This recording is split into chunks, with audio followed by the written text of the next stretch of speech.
Então, só para relembrar, na aula passada, né, nós falamos do que seria a introdução geral, o que a gente vai estudar na biologia celular, que é a parte da estrutura e da função das células e como elas juntas vão gerar toda essa complexidade metabólica dos seres vivos para constituir seres vivos. Vimos que as células, todos os seres vivos são compostos pelas unidades morfofuncionais, que são as células. Né? Vimos alguns métodos, como deu-se, né, a questão da teoria celular, o que diz a teoria celular, e nós começamos a falar dos procariontes e eucariontes. Eu comentei com vocês que os procariontes, né, eles são etimologicamente que têm um núcleo primitivo, né? Ou seja, não são seres que não possuem núcleo, são células, na verdade, em que o núcleo não está delimitado, não esqueçam disso. Aliás, vocês que me falaram isso, né? Eu só repeti o que vocês falaram. E aí, então, nós começamos a pontuar as características dos procariontes e dos eucariontes, das células procariontes e células eucariontes. E nós falamos que, de maneira geral, que sempre se destaca é a presença ou ausência do envoltório nuclear, carioteca ou membrana nuclear, que a gente denomina. Então, nos procariontes, o envoltório nuclear está ausente, né, está presente nos eucariontes. Falamos que o DNA dos procariontes é desnudo, já os eucariontes, esse DNA ele está combinado com proteínas. Falamos com relação aos cromossomos, que as células procariontes possuem apenas um cromossomo e as eucariontes mais de um, múltiplos, ou seja, mais de um, tá? Dependendo da espécie. Vocês mesmos me falaram que as nossas células humanas têm 46 cromossomos, 23 pares, né? Isso aqui eu só estou lembrando da aula passada, certo, gente? Os nucléolos estão ausentes nos procariotos e presentes nos eucariotos. As únicas organelas que estão presentes tanto em procariotos quanto em eucariotos são os ribossomos ou ribossomas.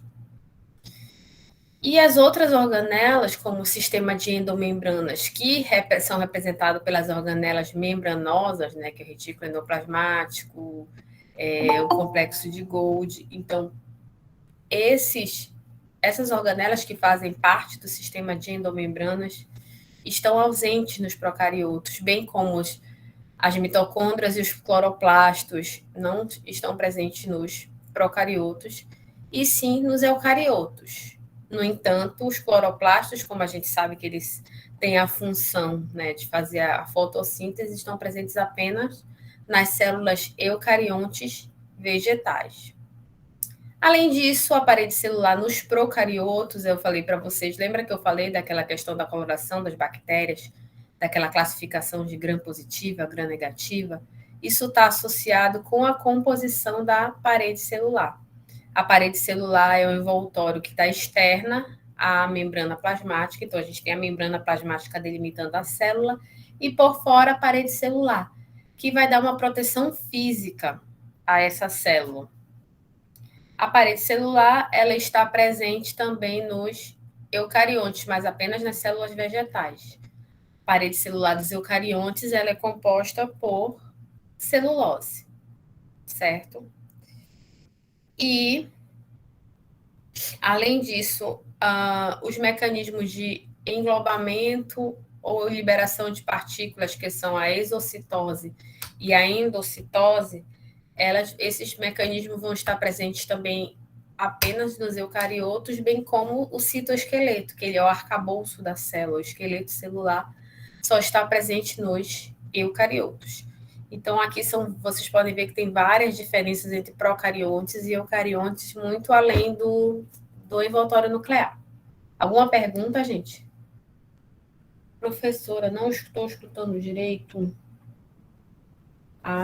Professora, minha internet está triste hoje. Amigo, acho que é a tua internet, porque para mim tá tão bom aqui. Para mim também. Dá para escutar bem direitinho. Eu vou tentar falar um pouco. Hugo, sai da sala e entra de novo, que às vezes melhora. Tentem entrar e sair, porque em alguns lugares fica ruim a internet. Eu li triste, eu pensei que tava, eu já estava interpretando que eu estava triste, a pessoa estava triste hoje. Mas alguém está triste hoje ou só a internet? Não quero que vocês fiquem tristes. Só a internet, professora. Eu tô apenas cansada, mas Eu triste quero não. que vocês fiquem alegrões. Tudo bem que tá cansado. Olha, até eu vou confessar para vocês, tá com uma preguicinha hoje. Comi assim, trabalhei a manhã toda, eu fiquei com uma preguicinha. Vocês estão com uma preguicinha hoje? Eu vou cortar essa parte na edição. Ai, mas também muita cara de preguicinha já, gente. Eu tô triste com essa internet. Eu tô... Vai sair, como é que foi? Ó, tá falhando o teu áudio.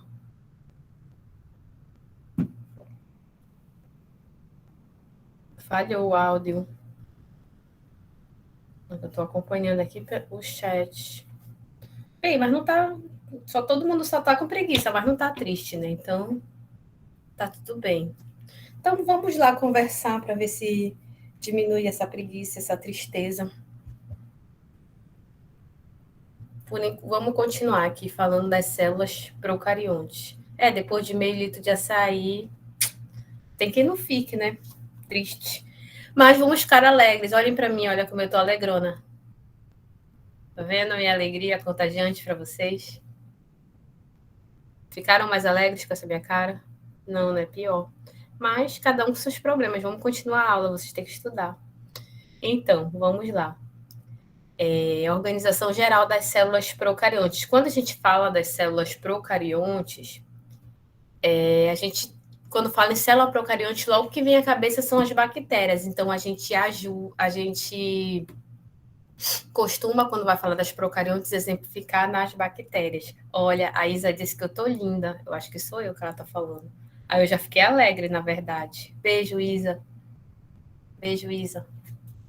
Então, vamos falar das células procariontes, as bactérias. Que a gente sempre exemplifica, né? As bactérias. Então, as células procariontes, elas têm, como eu falei para vocês, a membrana plasmática, que vai delimitar lá as organelas. Lembrem daquele exemplo, né? Que as procariontes, elas são células que não são compartimentizadas, não tem tantos compartimentos, né? Não tem tantas organelas, basicamente os ribossomos. Então, tem a membrana interna, que é a membrana plasmática, né, da célula, e na parte externa a gente tem a parede celular, tá? O citoplasma, que é o componente que está delimitado pela membrana plasmática, junto com todas as organelas, pode ser chamado também nos procariontes de protoplasma, certo? Então, o citoplasma pode ser chamado de protoplasma. Aí nós temos os ribossomos com a função de síntese de proteínas, tá? Temos o cromossoma, lembra que nos procariontes apresenta apenas um cromossomo, é um cromossomo único. Só que, além desse cromossomo único, que tem o material genético, lá, o DNA, também tem um material genético circular, um DNA circular, que é o plasmídio. Não falei na aula passada do plasmídio, não, né? Acho que não. Vamos continuar, porque eu parei com a tabela. Então, a parede celular, como eu já falei para vocês, ela é bem mais rígida, né, um pouco do que a membrana plasmática. Ela é formada basicamente por estruturas que são chamadas de peptidoglicanos. E a parede celular ela serve como proteção mecânica para as células procariontes. Lembrem que as células procariontes elas não têm lá o citoesqueleto, o arcabouço celular. Então, isso ajuda, a presença da parede celular ajuda na proteção mecânica das células procariontes. E assim, vamos usar aquela analogia. Imagine que esse meu escritório aqui seja uma célula procarionte, né? Uma célula procarionte, seja aquele meu kitnet, que seria a célula procarionte. As paredes são a membrana plasmática. Imagine que tenha um muro por fora. Esse muro por fora seria a parede celular, certo? Sendo que tanto a membrana plasmática como a parede celular, elas não são vedadas. Por quê? Porque a célula ela precisa que haja esse transporte de substâncias. Imagine se eu morasse aqui e isso daqui fosse totalmente isolado, como eu ia ter acesso ao que eu preciso, à alimentação, à água, qualquer coisa, se isso aqui tudo fosse vedado? Assim que é a célula. Se a membrana plasmática fosse toda vedada e a parede toda vedada, não tivesse pudesse ter esse trânsito de substâncias, como a célula ia fazer suas funções metabólicas, como a célula ia se nutrir, certo? Então, para isso, é necessário que tenha alguns locais, que seriam como se fossem portas e janelas, usando a analogia lá da casa, certo? E essas áreas, né, elas são formadas por complexos proteicos. Alguns complexos de proteínas que formam poros. Esses complexos de proteínas são chamados de porinas, certo? Complexos proteicos são essas porinas. Por que porina? Porque forma poros. Poros são locais de passagem de substâncias, de íons, sei lá, de glicose, enfim, de vários tipos de várias substâncias para a célula. Se a membrana plasmática, se a célula fosse vedada na sua membrana plasmática e na sua parede celular, não tinha como entrar isso aí. Então, tem vários complexos, vários poros nas membranas, na membrana plasmática, na parede celular, para controlar a entrada e a saída de substâncias. Justamente, quando a gente for falar aqui da membrana plasmática, uma aula só de membrana plasmática, a gente vai falar da estrutura da membrana, certo? Os modelos de membrana, tudo mais, a gente vai conversar sobre isso. Então, considerando isso, a membrana, ela que faz a seleção. É assim, eu até costumo falar, existem vários locais de entrada de substâncias a partir da membrana plasmática ou da parede celular. É igual uma casa. Por exemplo, imagina que eu tenho um balancinho, sabe aqueles balancinhos de banheiro? Aqueles balancinhos de banheiro, pode passar, se tu deixar aberto, pode entrar rato, pode entrar inseto, alguma coisa que passe por lá. Então, passa só substâncias, ou passa só objetos ou coisas que passam por lá. Já na porta da tua sala, se for grande, passam partículas ou moléculas maiores. Mas, por outro lado, por exemplo, pelas frestas, por baixo da porta ou pelas frestas, não pode passar barata, por exemplo, não pode passar outros insetos. Então, tem locais de entrada e saída maiores e outros menores que podem passar determinados tipos de substâncias. Então, justamente, tem vários locais de entrada e saída, como a gente vai ver quando for falar especificamente de membrana plasmática. Então, a membrana plasmática, ela é uma barreira, né? Ou seja, é aquela principal propriedade da membrana plasmática, que é a permeabilidade seletiva. Olha, a Isa falou que lá os ratos estão roendo a porta para entrar, mas as moléculas, elas não roem as portas, os poros, mas elas podem causar interações e mudar a conformação, que seria parecido, né?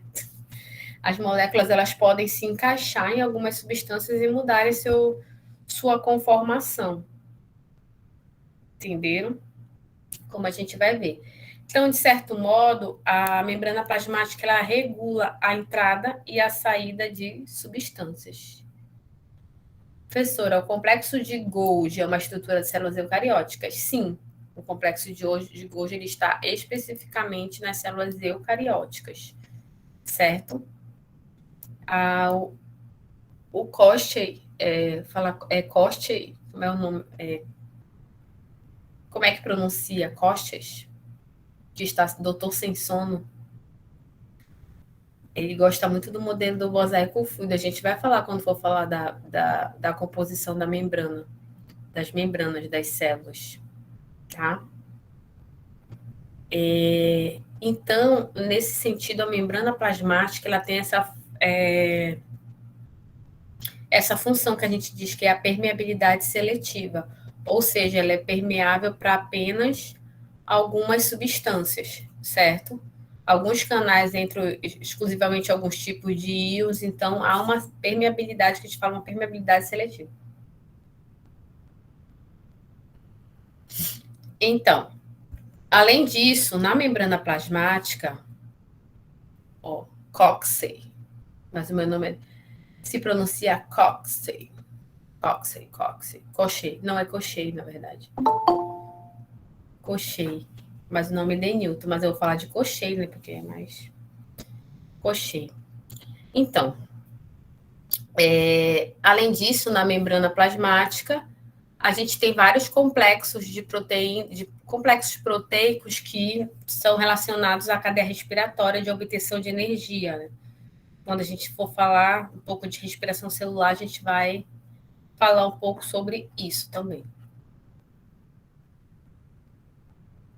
O protoplasma. Como eu falei, o protoplasma ele é o citoplasma da célula procarionte. Né? Então, lá no citoplasma da célula procarionte vão ter vários componentes químicos, tanto orgânicos quanto inorgânicos. Aí a gente vai ter, quando a gente for falar de composição química da célula, a gente vai falar. Então, tem água, sais minerais, lipídios, proteínas, enfim. No citoplasma tem vários componentes químicos que a gente diz orgânicos e inorgânicos. E as únicas organelas que estão presentes lá, que são os ribossomos, responsáveis pelas síntese de proteínas. Tá? A gente vai ter também uma aula só de ribossomos, né? Os ribossomos, vocês vão ver que eles podem estar isolados, eles podem estar juntos, agrupados, né? Das células procariontes. Lembrando, gente, que a gente vai falar a gente vai ter uma aula que a gente vai falar detalhadamente só do ribossomo e de cada uma dessas organelas. Alguma pergunta, gente? Não. Tá bem.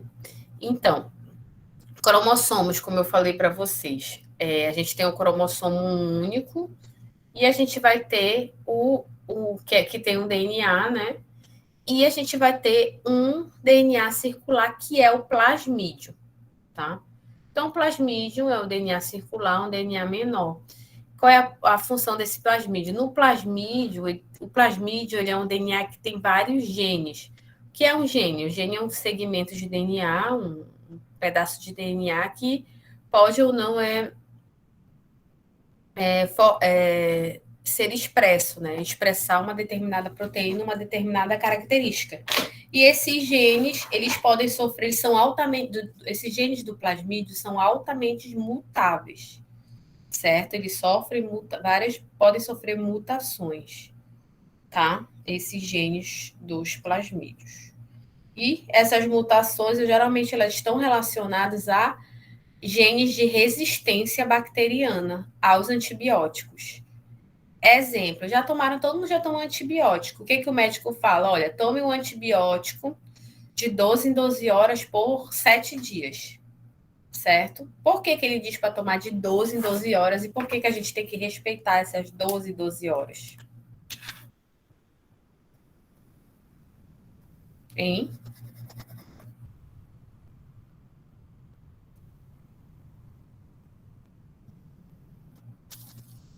Hein, gente?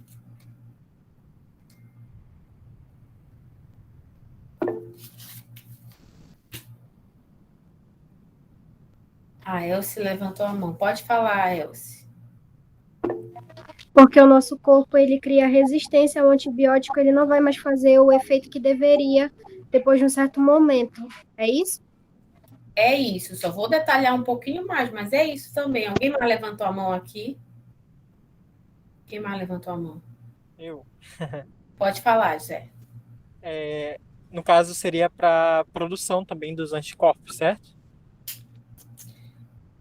Não seria, digamos que não seria exatamente os anticorpos, né? Porque assim é um pouco do que vocês dois falavam. Olha o que acontece. As bactérias, a gente tem o que a gente chama de tempo de geração bacteriana, certo? O que é o tempo de geração? Lembra do crescimento? Vocês já viram alguma vez o tempo?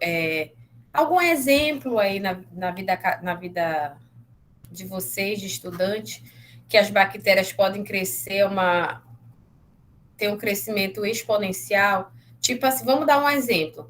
A gente nem diz uma bactéria, a gente diz uma unidade formadora de colônia, na verdade, que é uma colônia de bactéria. Mas vamos falar bactérias. Digamos que eu tenho 2 bactérias. Difícil tu ter 2 bactérias só. Geralmente tu tem unidades formadoras de colônia, colônias bacterianas. Então vamos falar. Digamos que eu tenho 2 unidades formadoras de colônia. Certo? Temos 2 unidades formadoras de colônia. E aí, digamos que em 12 horas, eu vou ter... essas unidades formadoras de colônia vão crescendo. Dessas 2, formam 4. Das 4, formam 8. Das 8, 16, 32, 64. Enfim, há esse crescimento lá bacteriano. Certo? Então, digamos que você tinha uma quantidade de bactéria X. Digamos que o médico te passou para tu tomar 8 horas da manhã e 8 horas da noite. Aí, beleza. 8 horas da manhã tu tomou o teu antibiótico, certo? Tomou o antibiótico 8 da manhã. E lá, 8 da manhã, tinha uma quantidade X de bactérias. 8 da noite, se passaram 12 horas, digamos que vai ter uma quantidade 10x. Por quê? É o tempo de geração bacteriana. Nesse tempo, nessas 12 horas, de acordo com os estudos que eles fazem dos antibióticos nos laboratórios, certo? Nesse período de 12 horas, tem o tempo de geração bacteriana. Nesse período, vai ter a quantidade 10x. E aí você toma aquela dose de remédio, aquela dose de antibiótico que é indicada para combater esses 10x. Beleza. Certo? Só que, digamos que deu 8 horas, tu te esqueceu, só foi tomar meia-noite o teu antibiótico. Só que meia-noite já tem mais do que 10x, digamos que tenha 20x. Então, aquela dose que estava programada para tu tomar 8 horas era combater 10x unidades formadoras de colônia, mas já tem 20. Ou seja, não vai matar todas as bactérias. Então, vão permanecer as mais resistentes. Certo? Isso a questão do tempo. Outra questão de tomar antibiótico de maneira desordenada, automedicar. Por exemplo, eu estou com uma dor na garganta, vou tomar antibiótico. Qualquer antibiótico, não. Existem antibióticos específicos para determinados tipos de bactérias. Né? Quem já tomou antibiótico tem que ver que existem bactérias gram-positivas, gram-negativas, existem os cocos, que são bactérias arredondadas, existem os bacilos, que são longos. Então, de repente, você toma um antibiótico que não é indicado para aquele determinado bactéria. E aí, quando você toma também um antibiótico que não é indicado para o combate, que aquela bactéria é resistente, o que acontece?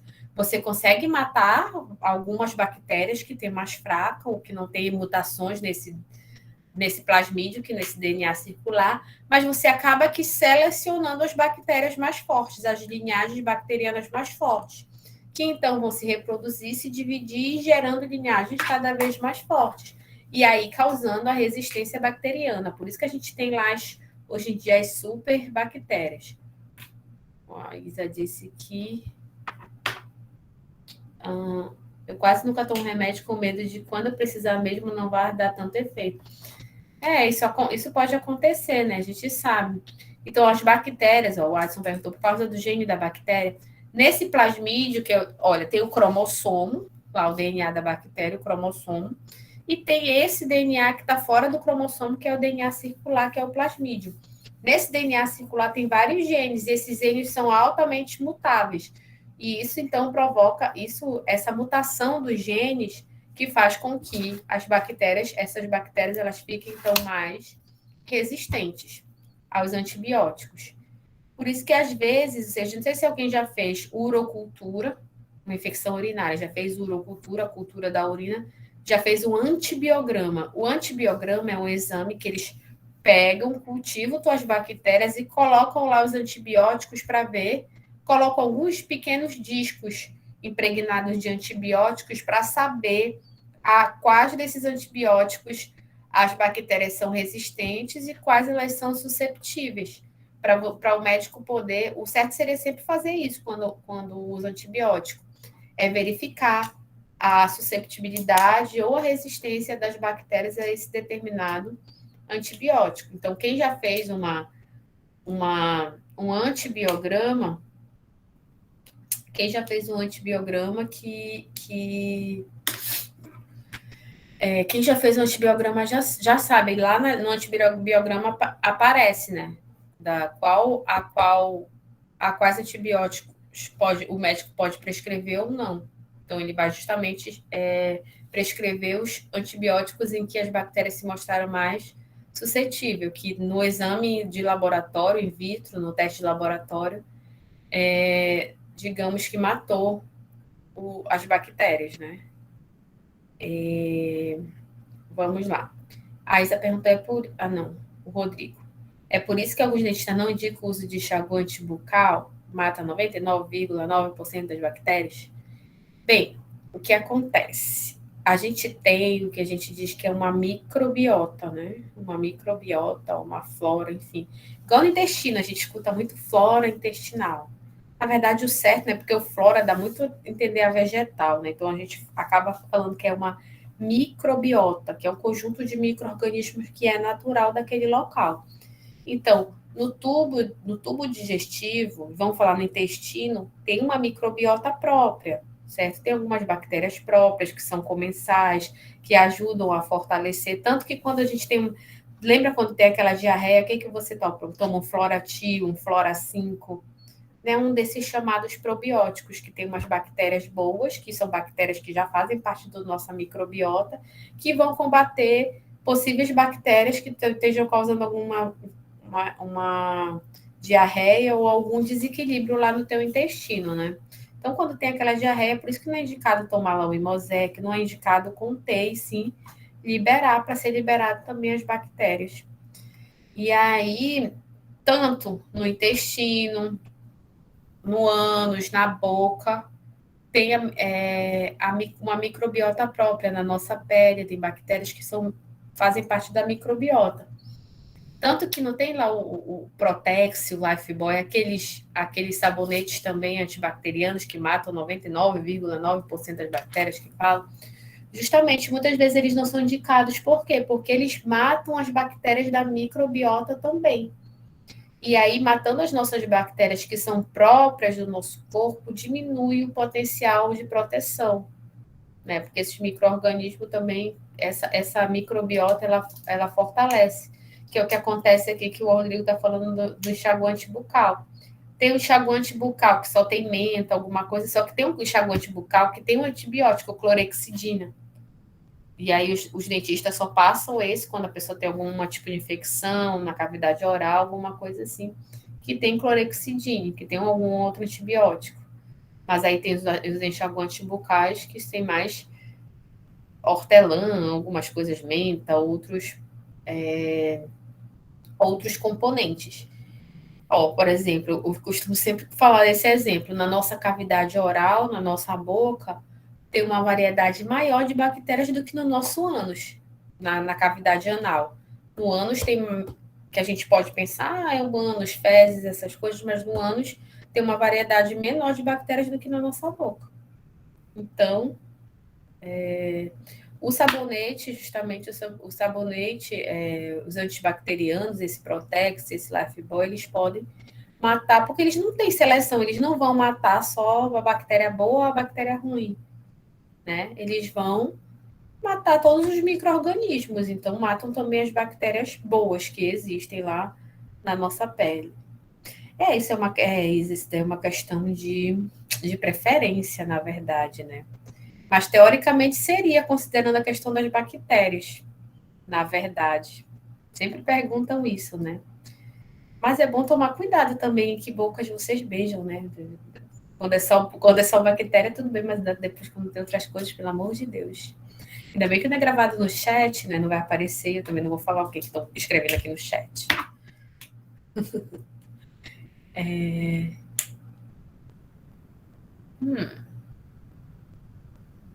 A Alanis não beija ninguém. Enfim, a gente compartilha sempre as mesmas bactérias, né? Normal, fazer o quê? Não mata, engorda, né? Vamos ver.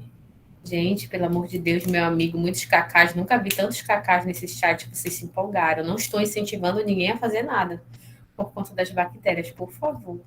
Mas se quiserem, né? Enfim. Então, pelo amor de Deus.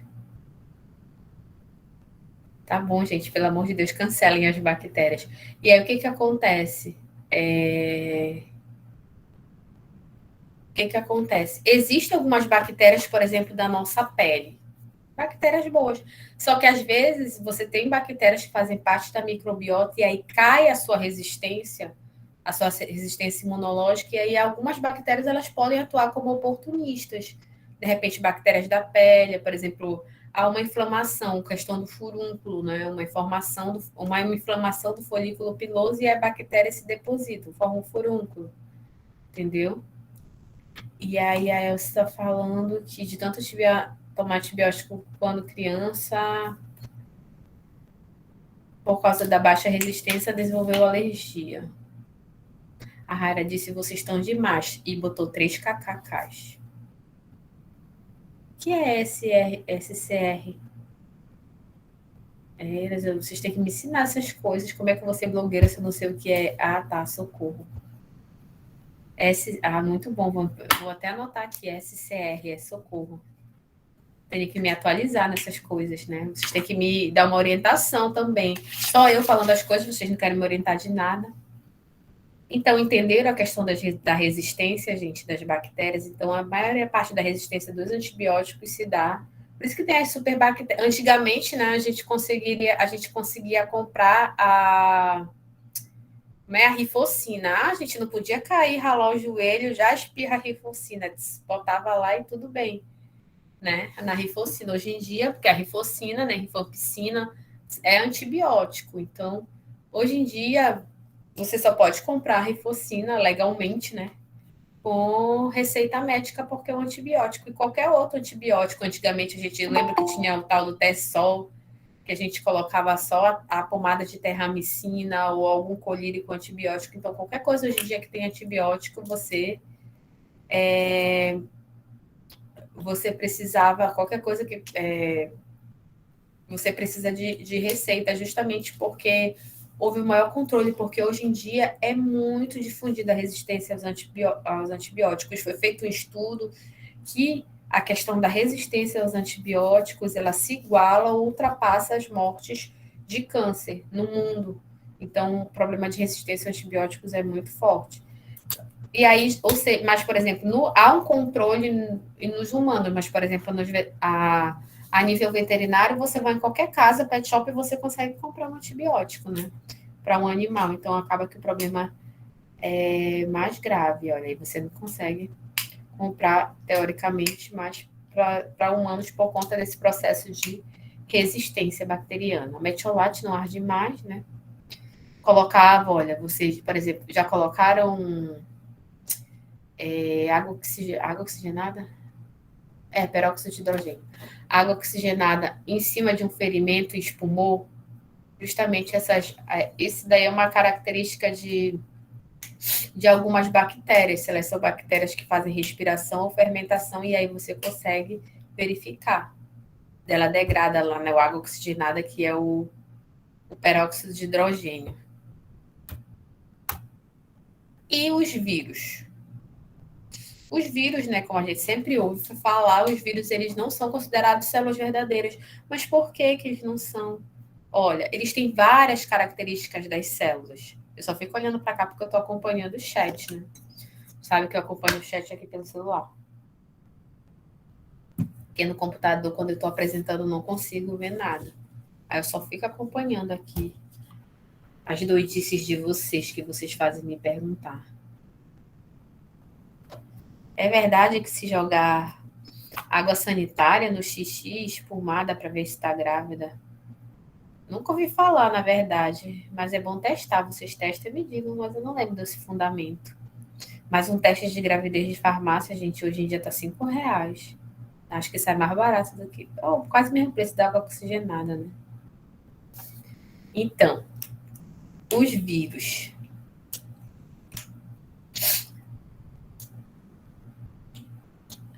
Os vírus, eles têm várias características das células, por exemplo, eles se autorreproduzem, certo? Eles passam material genético, ou seja, herança genética, certo? Olha, estão dizendo que estão aprendendo muito hoje.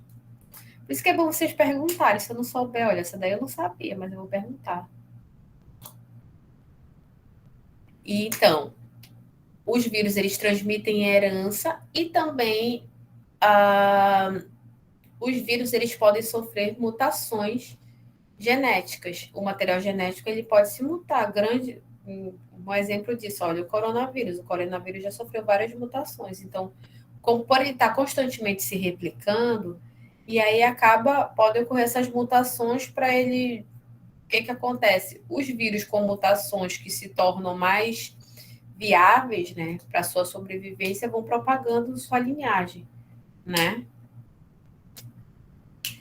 A Camille perguntou. O Duarte vai voltar aqui por horário de trabalho, mas fiquem conosco mesmo assim. E a Camille está dizendo, é verdade que o vírus não escolhe qualquer célula reproduzir? É verdade, o vírus não escolhe qualquer célula. O vírus, eles têm tropismo, eles têm preferência por células. Por exemplo, o vírus da raiva, certo? O vírus da raiva, ele tem tropismo, ou seja, tem afinidade, né, por células do sistema nervoso central, certo? Medula encéfalo, tá? E aí, o que acontece? O vírus, por exemplo, o vírus entra em contato com o teu corpo, o vírus da raiva. Como é que ele sabe? Ele só tem tropismo ele só vai para as células nervosas. Por que ele não vai para a célula do fígado, para a célula da pele, para outros tipos celulares? Por mecanismos de sinalização. O vírus não vai entrar no teu corpo e não vai ter uma seta, né? Sistema nervoso, dobra à direita. Não vai ter, né? Então, o vírus vai procurando por afinidade. As células do sistema nervoso, como a gente vai falar depois de membrana, tem uma estrutura, né? Tem o glicocálix, que é formado principalmente por carboidratos, e tem também proteínas de sinalização de membrana. Então, há uma sinalização na superfície da célula. Então, o vírus, ele vai, quando ele encontrar uma sinalização, proteínas de membrana que ele consiga se ligar, aí, então, ele vai invadir aquela célula, entrar na célula e fazer todas as suas atividades metabólicas. Então, não é qualquer célula. O vírus HIV, por exemplo, ocorre em alguns tipos de células de defesa, que são os linfócitos, certo? Então, cada vírus, ele tem células específicas que ele tem tropismo e ele as reconhece por conta de proteínas de componentes da membrana plasmática. Então, assim que há uma comunicação, as células se comunicam umas com as outras, assim como o vírus pode se comunicar.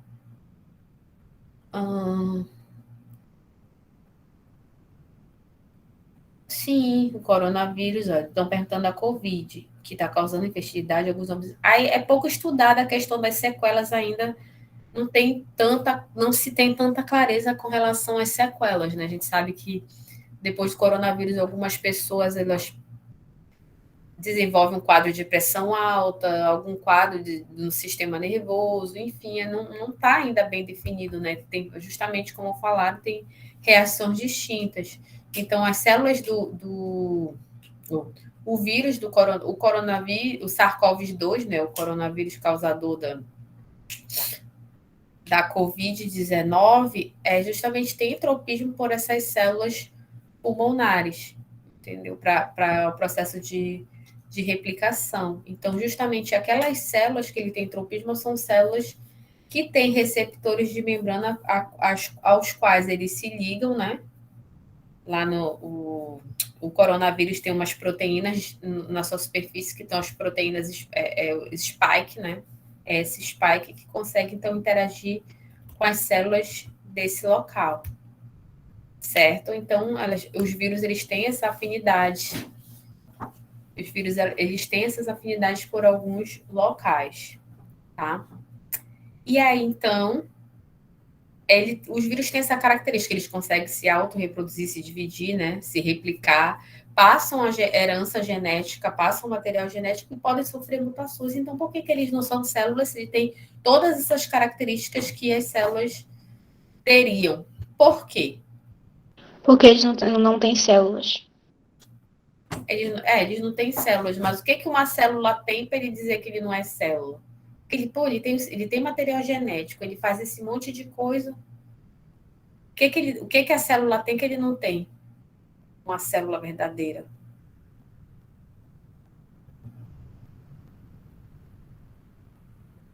Essas organelas, gente. Ele não tem células, né? Ele tem todas essas características de material genético, só que ele não tem. Vou até passar aqui. Ele não tem a maquinaria de síntese de proteínas. Tipo assim, se eu pegar um procarionte, vou pegar uma bactéria. Vocês lembram daquele doutor Bactéria, que acho que era no Fantástico, que tinha o doutor Bactéria, que ele ia lá na maçaneta da porta com um suave, né? Que é tipo um cotonete, ia lá na maçaneta da porta, passava, e aí colocava numa plaquinha de Petri, com meio de cultura lá, e crescia uma bactéria. Óbvio, todo lugar tem bactéria. Se eu pegar meu celular aqui, o que mais tem bactéria. Se eu pegar na maçaneta da porta, né? Se eu pegar aqui no meu mouse, se na minha boca tá cheio de bactéria, no ânus está cheio de bactéria, tudo quanto é lugar tem bactéria. Aí lá vem o doutor Bactéria dizer, que novidade que a maçaneta tá cheia de bactéria, né? Mas, enfim, o que eu quero falar, além de falar mal do doutor Bactéria, é que eu pego, né, coleto, vejo essas bactérias. Se eu pegar umas bactérias que tiver na maçaneta da porta e colocar numa plaquinha de vidro, que a gente chama de placa de Petri, e conseguir colocar no meio de cultura, o que é um meio de cultura? O meio de cultura é um meio, né, que tem vários nutrientes que possibilitam que essa bactéria cresça. E aí, se eu colocar essa bactéria no meio de cultura, ela vai conseguir absorver esses nutrientes, se desenvolver e se dividir. E se propagar. Essa bactéria vai se propagar, vai se dividir. E eu vou conseguir fazer o crescimento bacteriano se tiver os nutrientes adequados naquele meio. Se eu pegar um vírus e fizer a mesma coisa, se eu pegar o vírus e colocar em um meio de cultura, o que vai acontecer? Pode ter tudo que é nutriente lá nesse meio, se tiver só os nutrientes. Pode ter maior variedade, pode ter qual nutriente tiver, mas o que acontece? O vírus, ele não consegue obter esse alimento, essa energia do alimento, ele não consegue absorver disso. Por quê? Para ele absorver nutrientes, certo? Para ele se replicar, para ele fazer todas as suas atividades metabólicas, ele precisa de uma célula viva. Entenderam? Então, ele precisa estar dentro da célula. Dentro da célula, ele faz e acontece, mas se ele está fora da célula, nada feito. Então, por isso que eles não são células verdadeiras, porque eles não têm a maquinaria de síntese de proteica, estrutura para obtenção de energia, certo? Então, por isso que os vírus não são células verdadeiras. Nós temos vírus que são compostos. Alguém levantou a mão, gente? Eu vi um barulhinho. Eu. Professora, então é por isso que no caso, como o pessoal fala, coisa tal, então não tem como ele se reproduzir, né? Até nas propagandas da televisão falava que o coronavírus, a pessoa espirrou, passou a mão ali vai ficar. Não, fica, mas não por muito tempo, né? Até porque ele não é algo vivo, ele precisa de um hospedeiro para ele poder se manter vivo, né? Poucos minutos ele já vai estar morto, na verdade. Depende dos vírus, porque os vírus eles têm uma propriedade de se cristalizar, então ele fica como se fosse uma partícula, ele pode ficar, dependendo do vírus, ele pode ficar um tempo em superfícies, certo? Ele vai ficar ali tipo cristalizado, tipo uma partícula e tudo vai ficar. Eu espirrei aqui na minha mesa, apareceu foi um monte de coronavírus aqui.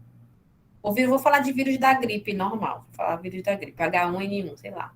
Eu espirrei, foi um monte de vírus da gripe aqui na minha mesa. Beleza. Eles vão ficar um pouco aqui, podem ficar cristalizados. Dependendo dos vírus que for, eles são mais resistentes.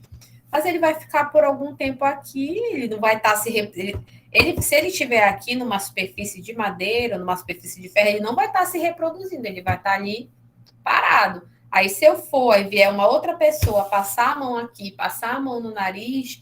E aí ele entrar em contato com células, aí ele, tipo assim, ele se ativa. Mas quando ele está fora da célula, está num ambiente, como é que eu falo? Numa superfície imóvel, digamos, está num objeto, alguma coisa assim, ele fica como se fosse cristalizado. Mas a partir do momento que ele vai ter contato com uma célula, então ele se ativa e consegue invadir a célula.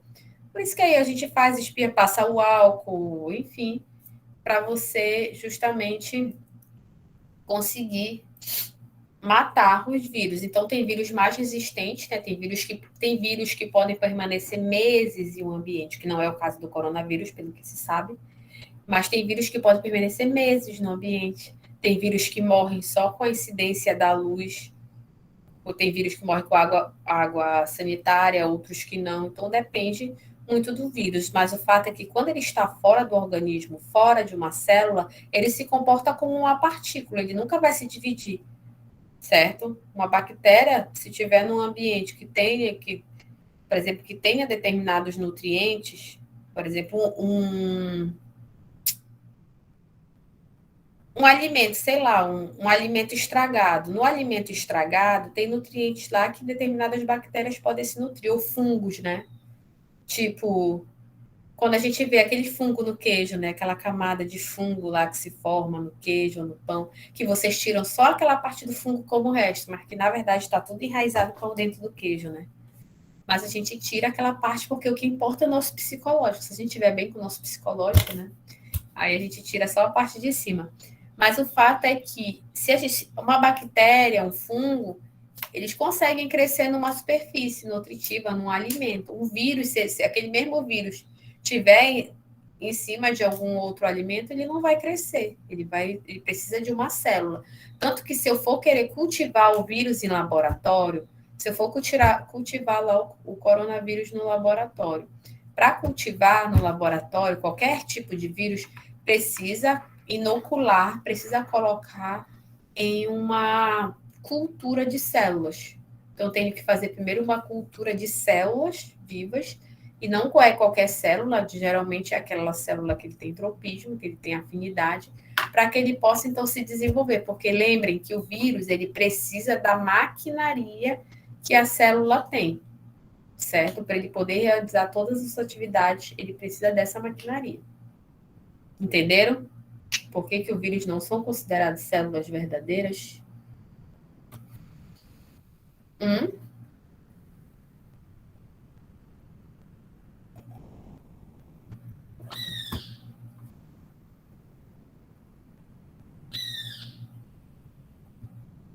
Vou perguntar se eles podem ser descendentes de bactérias pré-históricas. Na verdade, o que acontece? Geralmente foram partículas de ácidos nucleicos, ou seja, de DNA ou RNA, e que se desenvolveram, né? Os vírus podem ter cápsulas, podem ter proteínas ao redor delimitando esse material genético. Então, não seria exatamente de uma proteína. O que acontece é que os materiais genéticos, né? Eles foram, evoluindo e formaram essas cápsulas proteicas ao redor, né, que formam os vírus, o capsídeo, esses outros componentes. Então, daí que foi evoluindo essas partículas, né, de ácidos nucleicos, que são os vírus não têm organelas. E aí, a partir daí, então, eles foram evoluindo e conseguindo passar esse material genético sempre utilizando células, tanto células procariontes, né? Porque, por exemplo, tem vírus, como vocês sabem, que infectam bactérias, quanto células eucariontes. Os vírus, eles geralmente, de maneira geral, ou eles são vírus de DNA, ou eles são vírus de RNA. Hoje em dia, tem-se algumas exceções de vírus que têm ambos DNA e RNA, certo? Alguns vírus têm os dois, geralmente acho que não vírus humanos, que eu lembre, são vírus de aves. Por exemplo, o vírus HIV é um vírus de RNA. E os bacteriófagos, que são vírus que infectam bactérias, certo? Os bacteriófagos, que são vírus que infectam bactérias, eles são vírus de DNA. Isso é só um exemplo. Existem vírus que possuem os dois tipos, sim, como eu falei. Algumas exceções, mas já existem. Antes a gente caracterizava que era um RNA ou DNA, mas hoje em dia já tem algumas exceções dos vírus que tem 2 tipos. Eu lembro de um que é de aves. Tá? Então, a organização geral das... Entenderam? Organização geral das células eucariontes. Um minutinho.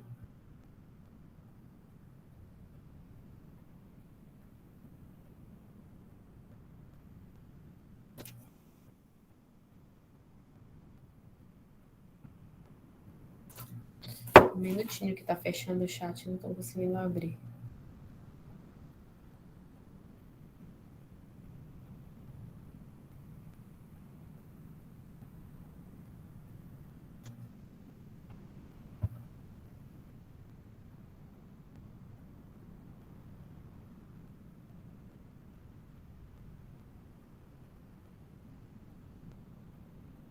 Então, gente, agora vamos falar dos eucariontes, certo?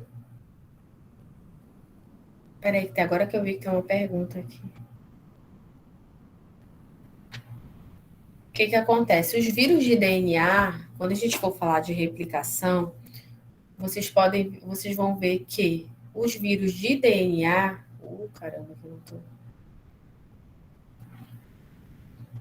Peraí, gente, que o chat tá... Então, os vírus de RNA, quando a gente for falar do dogma central da biologia molecular, é justamente o RNA dá origem ao DNA, que vai dar origem a uma proteína. Então, o fluxo da informação genética é DNA, RNA, proteína, certo? Então, o material genético no DNA, esse DNA é transcrito para o RNA e vai formar uma proteína. E aí, se o vírus for de RNA e não for de DNA, vai ter que ocorrer o quê? Vai ter que haver a atuação de uma enzima, que é a transcriptase reversa, que vai fazer o processo de transcrição reversa. Então, o RNA vai dar origem ao DNA, para que, então, o DNA volte e siga o fluxo da informação. Certo? Então, quando a gente for ver, eu vou retomar essa questão para vocês. Então, isso só interfere no processo de transcrição. Fala no processo da divisão, no processo de transcrição. Para ver a Raira. Porque algumas vezes o vírus se manifesta em doenças e outros apenas habitam no ser, como no caso do HIV, que as pessoas vivem normalmente com o vírus e outras pessoas desenvolvem AIDS sendo chamadas de soro positivo.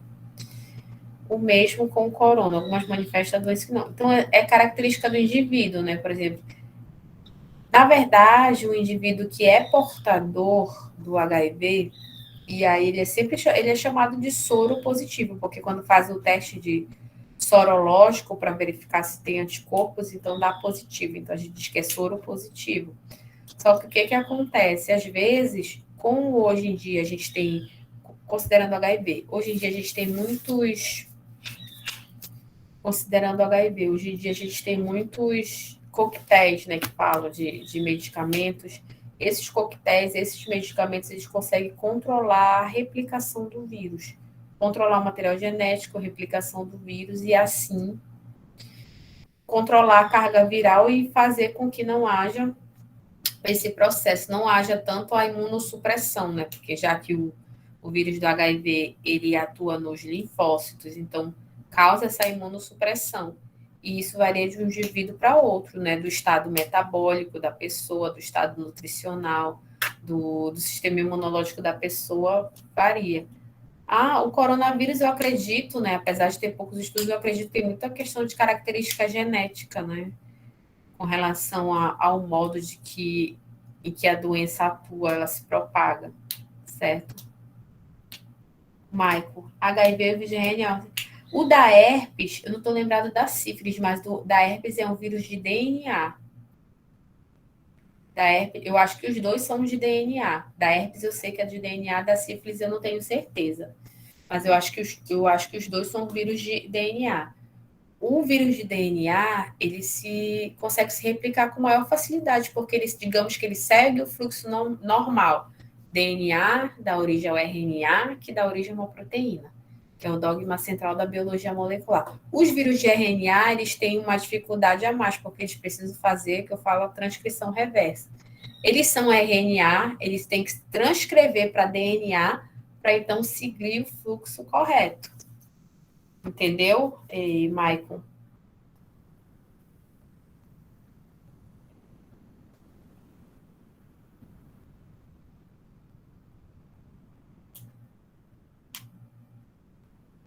Sim, era assim, no caso de quando eu estudei isso no ensino médio, havia uma forma de diferenciar quem desenvolveu a doença.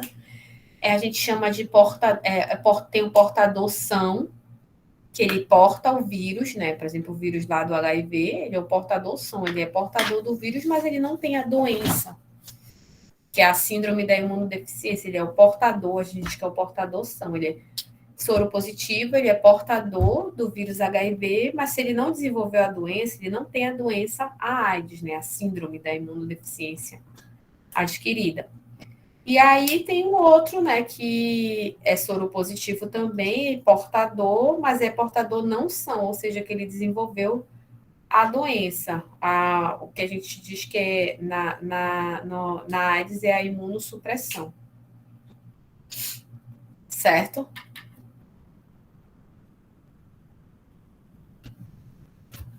Então, vamos voltar para cá. Organização geral das células eucariontes. Na célula eucarionte, em intérfase, o núcleo ele é limitado pela carioteca. Vocês lembram que é a intérfase?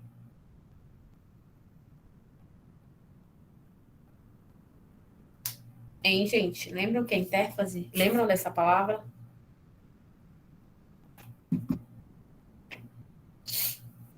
Não, professora. Vamos pelo nome, inter. O que significa inter?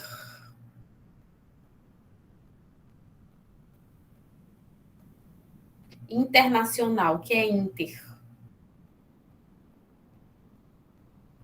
No meio, entre, no meio, ou seja, entre, né? Inter, entre. Inter é a marca do meu cartão. Olha, eu tenho cartão de crédito. Inter, justamente, seria meio, como falaram aqui, meio. O Cauchy falou meio. É meio entre. Tipo, internacional é entre nações. Interfase ou interfase é entre fases, certo? Então, a interfase é um ponto que fica entre as fases. Que fases? Que falaram aqui, deixa eu ver quem falou. A Alanis, ela falou que é uma das fases da divisão celular, na verdade, é entre as fases de divisão celular. A interfase é um ponto que ocorre entre as fases de divisão celular. Interfase, entre fases. Então, não esqueço mais dessa palavra. Interfase significa entre as fases. Que fases?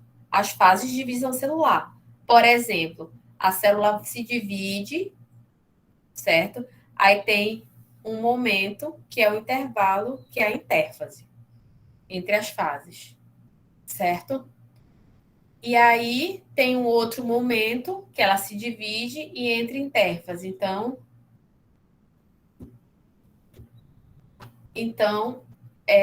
a interfase é uma fase que ocorre entre uma divisão celular e a outra, tá? Então, a célula se divide, aí tem um intervalo.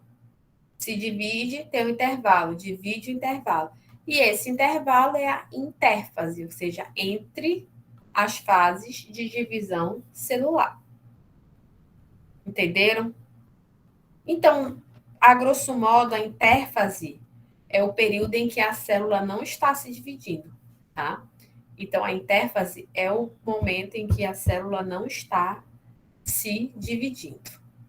Ok? Ok, gente? Ok? Ok. Ok. Então, interfase é quando a célula não está em divisão.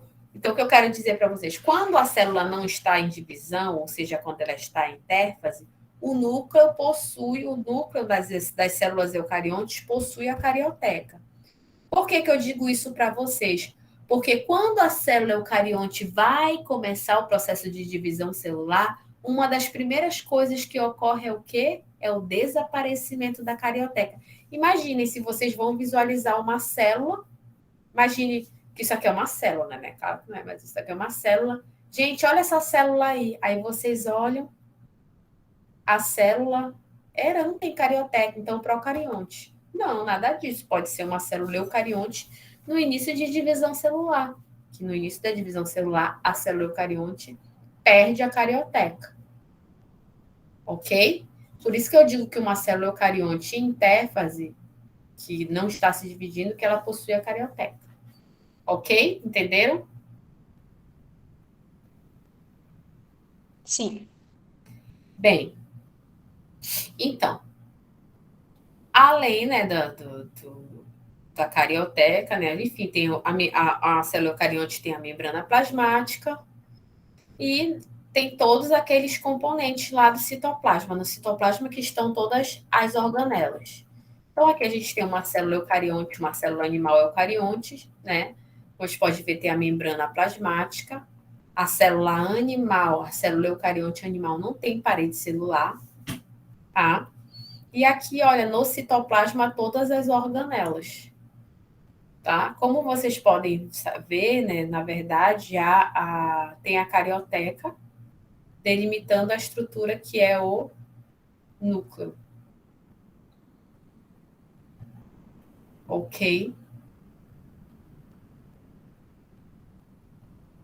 Ok, professora. Então, como a gente já conversou na aula passada, a célula eucarionte é uma célula mais compartimentalizada, tem mais compartimentos que são aqui justamente cada uma das organelas representa um compartimento em que ocorre uma atividade metabólica da célula.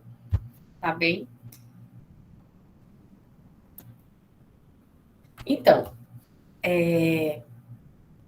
essas organelas, alguém até já falou de sistema de endomembranas, né? Então, essas organelas aqui, o retículo endoplasmático rugoso, retículo endoplasmático liso, complexo de Golgi, fazem parte do sistema que a gente chama de sistema de endomembranas. Como o nome já diz, endo, né? Membranas internas.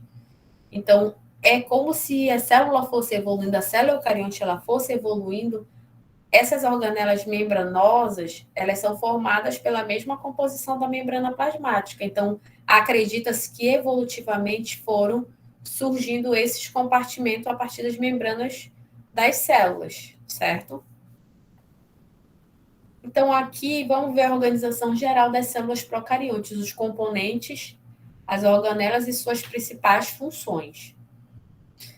As membranas das células, certo? Então, a gente tem a parede celular, que está presente apenas nas células vegetais, nas células eucariontes vegetais e nas procariontes, como a gente já falou. E essa parede celular tem como função uma proteção mecânica. Então, tem as células eucariontes também têm uma cobertura celular, que é o glicocálix, que é responsável, né, por ter na sua superfície substâncias que fazem com que haja um reconhecimento celular, tá? E a membrana celular, membrana plasmática propriamente dita, que tem a função de permeabilidade seletiva, que a gente já falou, para controlar a entrada e a saída de substâncias, os processos de transporte em bloco, como o englobamento, que é a endocitose, e a eliminação, que é a exocitose. A célula eucarionte também tem o núcleo, né? No núcleo a gente tem os cromossomos e também tem uma estrutura que é o nucleolo. Lá nos cromossomos é onde é guardada a informação genética, né? Tem o DNA, apesar de que tem outras estruturas que a gente vai ver mais para frente, que também possuem DNA. E o nucleolo, que é responsável pela síntese dos ribossomos. Então, os ribossomos são sintetizados aí no nucleolo. E aí o citossol, que é a parte do citoplasma que tem vários componentes químicos, inclusive algumas enzimas solúveis que são responsáveis pelo processo de produção de energia, por meio da glicólise, que a gente vai falar. Lá no citossol tem os ribossomos, né, que são responsáveis pela síntese proteica. A gente tem também nas células eucariontes o citoesqueleto, que é um componente também que não está presente nas procariontes. O citoesqueleto, o esqueleto celular, ele é formado por filamentos proteicos. Então, a gente tem os microtúbulos, os microfilamentos, os filamentos intermediários, enfim. Tem vários desses filamentos proteicos, cuja função é dar forma à célula. Vocês lembram que eu falei que existem vários tipos celulares das mais diversas formas. Então, o citoesqueleto é responsável por dar forma à célula e também dar mobilidade, dar movimento à célula, tá? Existem também os microtúbulos, tá? Que são estruturas também do citoesqueleto responsáveis pela formação dos centríolos. Os centríolos ajudam na formação dos cílios e dos flagelos, como nós vamos ver. E aí a gente tem também as organelas que fazem parte do sistema de endomembranas, que eu já falei para vocês. O retículo endoplasmático, tanto liso quanto rugoso, e o complexo de Golgi, que eles são responsáveis pela síntese, né, de lipídios e carboidratos, né, no caso, retículo endoplasmático, e o complexo de Golgi faz esse processamento dessas substâncias, empacotamento dessas substâncias. E, além disso, no sistema de endomembranas, a gente tem os endossomos e os lisossomos, que vão ajudar no processo de digestão intracelular. Vocês vão ver. E, além disso, tem outras organelas, como as mitocôndrias, responsáveis pela produção de energia na forma de ATP, os cloroplastos com a fotossíntese, os peroxissomos com o processo de detoxificação ou detoxificação da célula, quando há eliminação de substâncias potencialmente tóxicas a elas, certo? Então, de maneira geral, essa é a organização da célula procarionte, ou a célula eucarionte, que é bem mais complexa do que a célula procarionte. E a gente vai ver cada um desses componentes em aulas específicas. Alguém levantou a mão.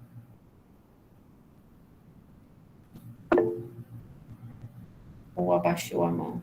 Ai, meu Deus. Quem levantou a mão, gente? Alguém levantou a mão?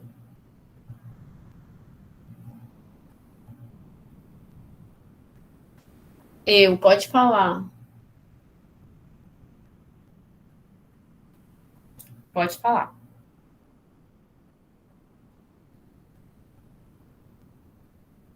Pode falar, Coxa. O microfone. Ele fez a pergunta lá em cima, porque o microfone dele não funciona. Digita. Qual a função da água no citossol? Tá. A água, como a gente vai ver...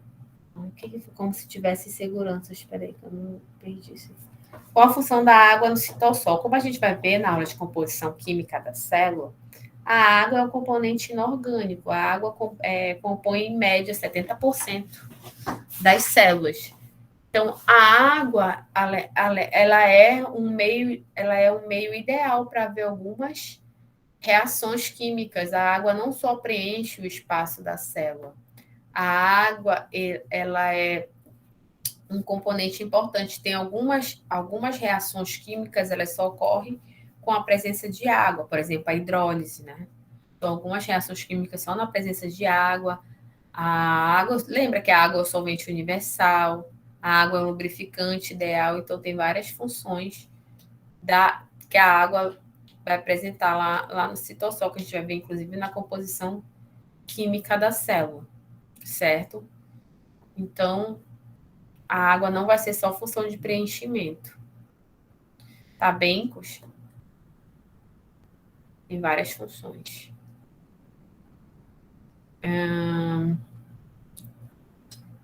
Membrana plasmática, como eu já falei para vocês, a membrana plasmática, obviamente, ela delimita a célula e ela separa os componentes do meio externo, certo? E a gente já falou que ela tem esse controle seletivo da passagem de solutos e de solvente também, né? A água, por isso mesmo também, a água é um solvente universal, ela ajuda também a dissolver alguns componentes, alguns solutos, alguns sais, outros componentes orgânicos das células, certo? E lembrando que as células vegetais vão apresentar também outro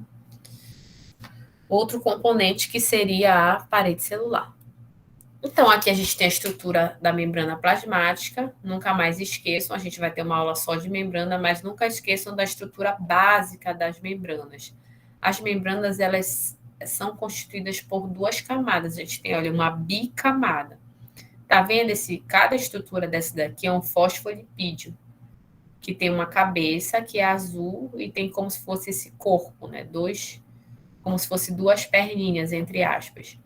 Então, cada um desse aqui é um fosfolipídio. Então, lembra, aqui tem uma camada de fosfolipídios e aqui tem outra camada. Por isso que a gente diz que é uma bicamada fosfolipídica, certo? Então, a membrana plasmática ela é constituída basicamente por uma bicamada fosfolipídica. Mas nessa bicamada a gente tem vários tipos de proteínas, a gente tem glicoproteínas, glicolipídios, a gente tem colesterol. Olha, está vendo essa proteína? Isso aqui é uma proteína que diz que é uma proteína integral. Está vendo que eles fizeram um corte aqui? Nessa imagem é como se tivesse um corte aqui. Está vendo que aqui, dentro dessa proteína, essa proteína, ela não é... Ela tem tipo um poro, tá vendo? Tem tipo uma abertura, como se ela fosse oca, digamos.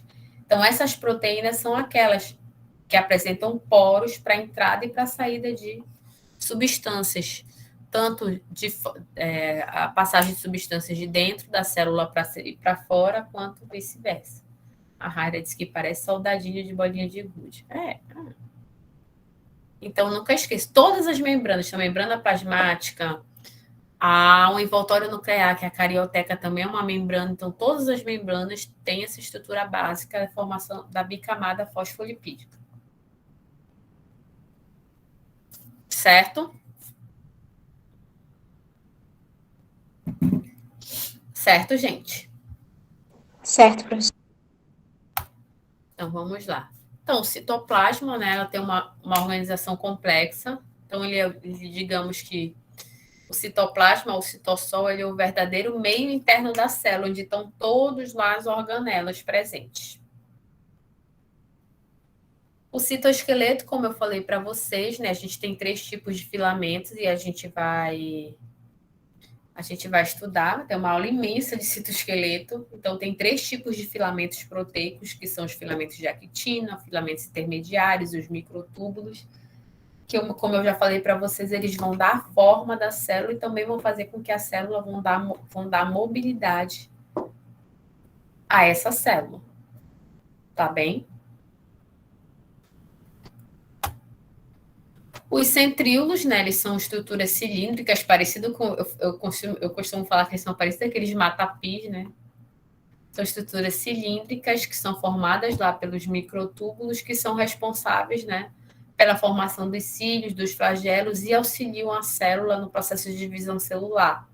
Durante a mitose, esses centríolos migram, né, para os lados opostos da célula e ajudam naquele processo, nas fases da divisão celular. Tá bem?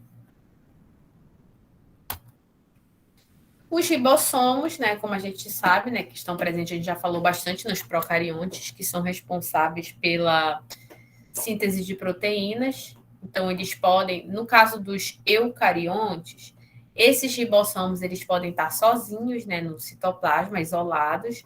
Eles podem estar formando cordões, agrupamentos de ribossomos, que a gente chama de polirribossomos, ou polissomas, ou polirribossomas, enfim, porque vão várias, né? Por isso que é polirribossomos, podem estar formando.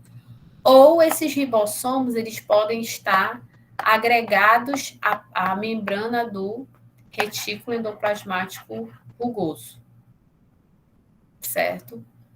A membrana do retículo endoplasmático rugoso, que também vai ter a função da síntese de proteínas, porque o ribossomo vai estar lá presente. Vou passar aqui.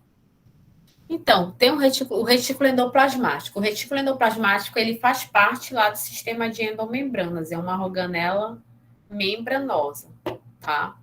Então, a gente tem o retículo endoplasmático liso e o retículo endoplasmático rugoso.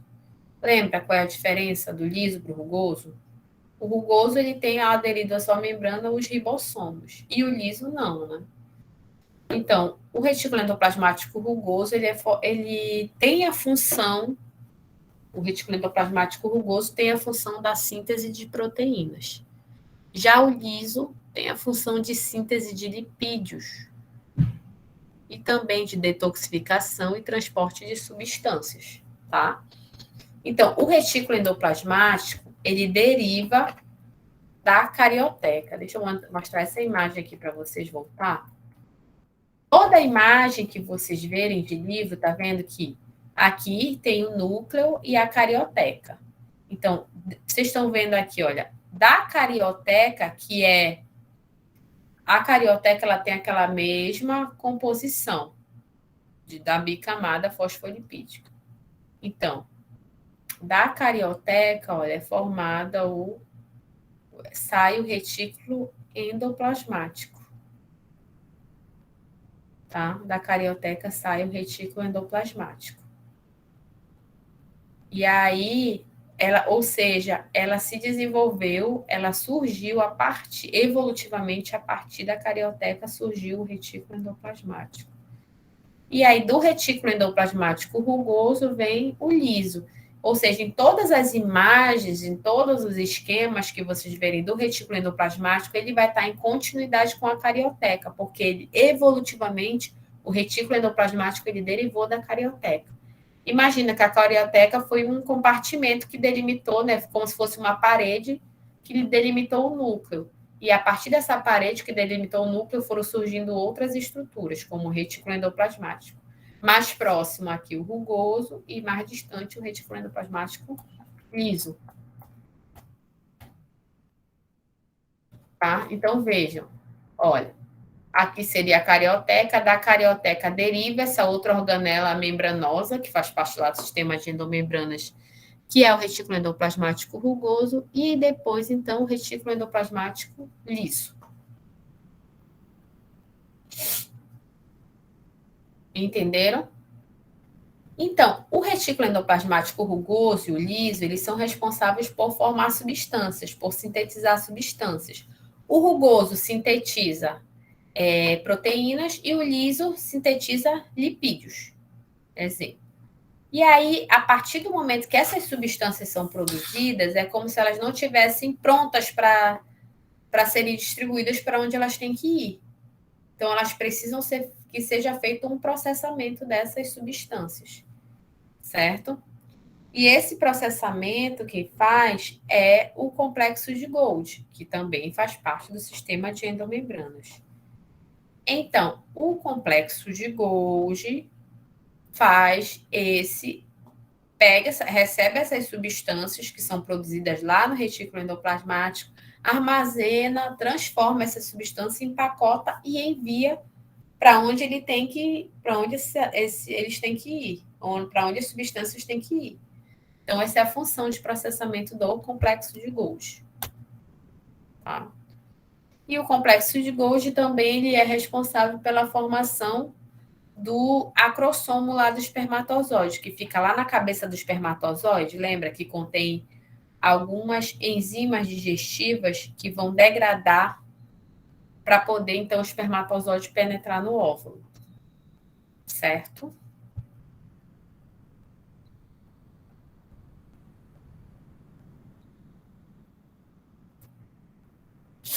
Aqui, só mostrando, aqui é o nucleolo, né? E tem logo, após o núcleo, né? Aí tem a carioteca, aqui. Da carioteca, sempre sai o retículo endoplasmático rugoso, e do retículo endoplasmático rugoso, o retículo endoplasmático liso.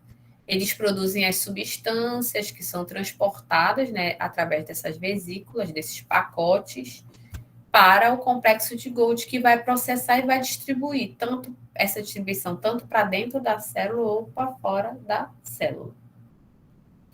Lembrando que a gente vai ver cada um desses, tá, gente? Os endossomos, porque algumas células cometem suicídio, que é a apoptose. Porque no processo de divisão, imaginem que milhares de células nossas se dividem todos os dias. Né? Igual um controle um controle de qualidade. O que acontece? Algumas células dessas, as nossas células estão se dividindo. E aí o que acontece? Nesse processo de divisão podem ocorrer alguns erros, certo? Podem ocorrer alguns erros. O que? Alguma mutação, algum erro, né, no processo de divisão celular. E aí o que acontece? Alguns erros nesse processo de divisão celular. E aí o que acontece? Essa célula, esses erros precisam ser corrigidos. Então a célula ela conta com um mecanismo de reparo. Mas o que acontece? Muitas vezes essa célula não consegue ser reparada. Se ela for reparada, beleza, ela continua o ciclo celular, certo? Se ela não conseguir ser reparada, o que acontece? Essa célula ela precisa ser eliminada. Ela precisa sofrer o que a gente chama de apoptose, que seria, que alguns chamam que é o suicídio da célula. Na verdade, ela é uma morte programada da célula. Essa célula precisa morrer, porque, de repente, se ela está com uma alteração no DNA dela e ela continuar o processo de divisão, ela vai gerar linhagens celulares também defeituosas. E, conforme as mutações se acumulam, pode dar origem a um câncer, por exemplo. Então, essa célula precisa fazer sacrifício, ela precisa ser, então, eliminada. Precisa ter uma morte programada. Então, a morte programada da célula ela ocorre justamente quando há algum defeito. Então, tem vários conjuntos de genes que fazem esse controle no processo de divisão celular. A gente vai falar quando falar em divisão celular. Esse processo é chamado, vou até colocar bem aqui no chat. Ai, meu Deus, escrevi errado. É o corretor que não conhece muita palavra. Apoptose. A apoptose, ela é a morte programada da célula. Morte programada da célula.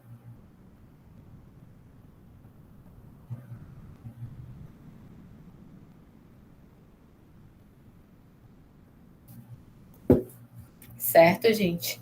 Então, as células, elas precisam esse mecanismo é um mecanismo, digamos, para o controle do organismo em si. Morte programada da célula. Então, elas precisam desse controle para que não hajam erros sucessivos e as mutações se acumulem, tá? Todos nós já sofremos mutações, só que a gente tem aquela ideia que a mutação é só uma coisa de X-Men, mutantes caminhos do coração, que a pessoa vai sofrer uma mutação e vai aparecer um olho na testa, a pessoa vai ficar com superpoderes, mas não é assim. A gente sofre mutações constantemente. E aí tem um mecanismo de reparo, tem taxas de mutação e mecanismos de reparo que o nosso corpo faz. A gente vai falar sobre isso quando a gente falar de divisão celular. Mas, a priori, as células, a pergunta, né, que foi feita, cadê? Agora não quer sair, não. A priori, né, porque algumas células cometem suicídio. Elas cometem esse suicídio ou apoptose, sofrem apoptose, justamente porque elas apresentam algum erro no seu material genético, e isso pode prejudicar o indivíduo como um todo.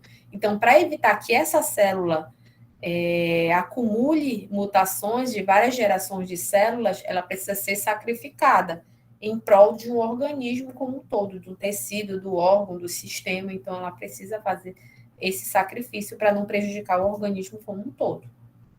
Entendeu, Camille?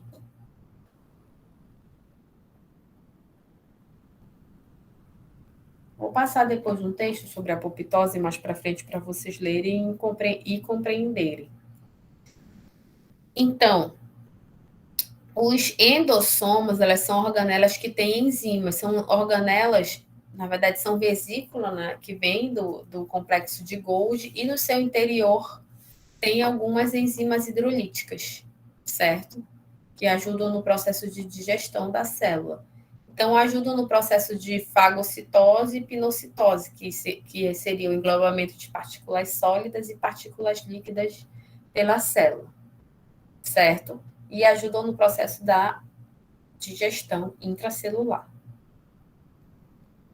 Dentre esses endossomas, a gente tem umas específicas que são os lisossomas. Então, os lisossomas, eles degradam moléculas que são incorporadas pelas células, digerem, e esses lisossomas também podem degradar, podem destruir organelas obsoletas, ou seja, organelas antigas, organelas velhas que não estão mais desenvolvendo de maneira adequada suas funções. Então, essas organelas antigas, por exemplo, uma mitocôndria, que já está antiga e tudo, os lisossomas, eles podem chegar e degradar, né? Digerir essas organelas, dar esse processo da célula. Aqui é só mostrando, né, essas fotos aqui que eu mostro para vocês, que essas são de preto e branco, a gente chama que são, na verdade, fotomicrografias, que são em microscopia eletrônica de transmissão, certo? Então, às vezes, eu mostro isso para vocês. Quando eu falar em métodos de observação de células, vou falar mais detalhadamente. Então, as mitocôndrias, né, são células responsáveis pela produção de energia e são organelas, né, cilíndricas que são responsáveis pela produção de energia. Elas apresentam uma membrana dupla, que mais para frente, quando eu falar de mitocôndrias, eu vou falar o porquê que ela tem essas membranas duplas, certo? E na matriz mitocondrial, geralmente ocorre essa produção de energia, tanto na matriz quanto na membrana interna, a gente vai falar.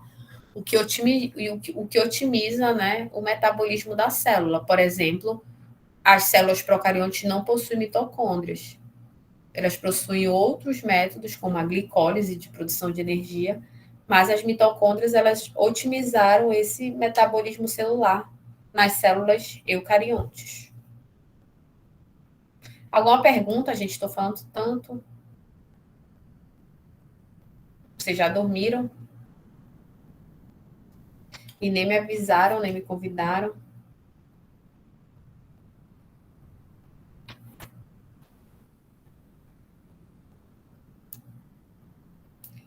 Gente, cadê vocês? Não. Estamos aqui, professora, estamos Estamos aprendendo. aqui, professora.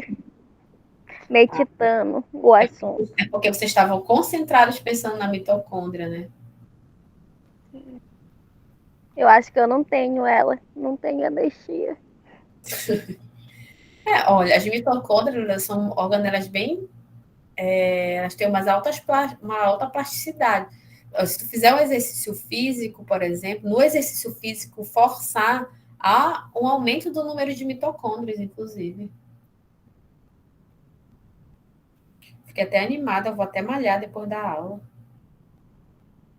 Com essas mitocôndrias. Então, aqui, olha, tem uma fotomicrografia de microscopia eletrônica. A gente vai falar de tipos de microscopia. Vocês vão saber o que é microscopia eletrônica. Mostrando aqui uma mitocôndria.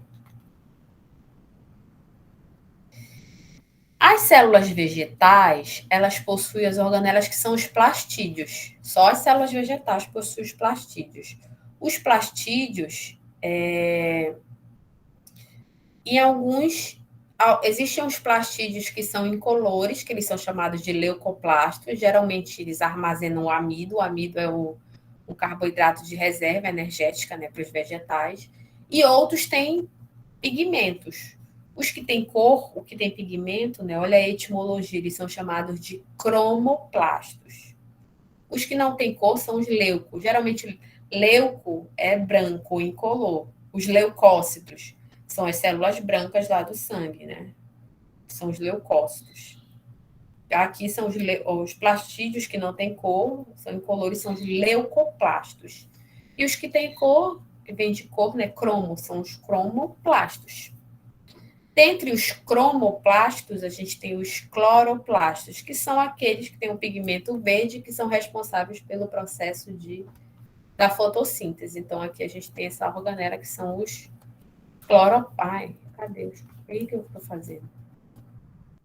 São os cloroplastos. Então, os cloroplastos são organelas responsáveis, né, auxiliam no processo da fotossíntese. Portanto, estão apenas, né, nas células vegetais. Olha, aqui tem uma fotomicrografia, né? Porque os esquemas os caras fazem tão bonitinho, a gente pensa, como é que o cara desta imagem ele tira este desenho, né? Então, na verdade, é um desenho esquemático mostrando as principais estruturas dos cloroplastos. O núcleo, né? O núcleo delimitado, ele é o que caracteriza a célula eucarionte, né? A presença da carioteca, do núcleo delimitado, né? Existem células, vejam só, a maioria das células, elas só tem um núcleo, são células mononucleadas, mas existem células binucleadas, com 2 núcleos, né? E existem células polinucleadas, certo? A maioria são mononucleadas. Células binucleadas, por exemplo, células do fígado, algumas células do coração. Existem células polinucleadas, que são as nossas células as nossas células musculares esqueléticas, células musculares, elas são multinucleadas, polinucleadas, certo?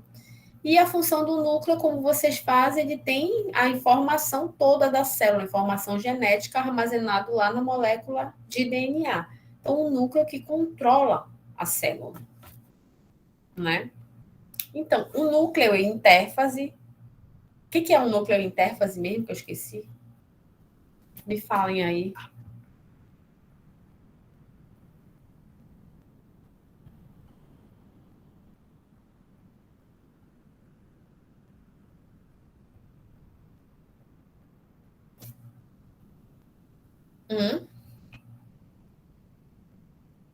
O que é um núcleo intérfase? Que não está em divisão, entre fases e que não está em divisão. Isso, entre fases de divisão celular. É o núcleo que não está de uma célula. O núcleo interfásico é o núcleo que não está em divisão. Tá? O núcleo de uma célula que não está em divisão. Então, o núcleo de uma célula que não está em divisão, ele apresenta a carioteca, ele apresenta a matriz nuclear. A matriz nuclear é a parte interna do núcleo. Apresenta o nucleolo e apresenta 46 cromossomos, certo? Como vocês bem falaram na aula passada. Então, olha, aqui a gente tirou o núcleo aqui da célula, olha, a gente tem o núcleo e a carioteca. Vejam que a carioteca, assim como a membrana plasmática, assim como a parede celular, ela não é contínua, olha, ela tem os poros. Isso aqui são complexos proteicos que formam um poro, certo? Então, lembra-se, esses complexos proteicos são as porinas que eu falei para vocês. Então, o núcleo, a carioteca não é contínua, tem esses locais, certo? E vejam bem que a carioteca, como é uma membrana que envolve o núcleo da célula, ela tem aquela mesma composição, que é uma bicamada fosfolipídica. Nunca esqueçam. Quando eu perguntar sobre qualquer membrana, se eu disser a membrana plasmática, bicamada fosfolipídica. Membrana que envolve o núcleo, carioteca, bicamada fosfolipídica. Sistemas de endomembranas, bicamada fosfolipídica. Então, tudo que tiver membrana na célula é bicamada fosfolipídica. Não esqueçam disso. Ou eu posso matar vocês. Ou vocês me matarem de desgosto, na verdade. Então, as células, na maioria das vezes, elas são incolor. Então, para que a gente possa visualizar essas células, a gente precisa, às vezes, de fazer alguma coloração. E, obviamente, que a maioria das células a gente não consegue ver a olho nu, então a gente precisa de estruturas ou de equipamentos para que se visualize essas células. Então, a gente tem vários tipos de microscópio. Microscópio óptico, microscópio eletrônico, certo? O microscópio óptico é microscópio que utiliza para a formação da imagem, além das lentes, a luz. microscópio eletrônico, a emissão de elétrons, certo? Sobre a minha amostra. E a gente vai ver que existem vários tipos de microscópio e vários tipos de microscopia que a gente vai estudar na próxima aula. Os tipos de microscopia e vai também falar sobre a composição química na célula, para na aula seguinte, né? Tem mais duas aulas para frente, mas na aula seguinte a gente consegue fazer uma atividade prática em laboratório. Tá bem, gente? É uma bicamada fosfolipídica. Então, todas as membranas são compostas por uma bicamada fosfolipídica. Tem outros componentes que nós vamos conversar, como colesterol, glicoproteínas, enfim, outras proteínas, mas a estrutura básica é uma bicamada fosfolipídica, que tem aquela estrutura de fosfolipídio, que a gente vai falar quando falar em composição química da célula, a gente vai falar dessa bicamada fosfolipídica. Tá? Tá certo, gente? Alguma pergunta?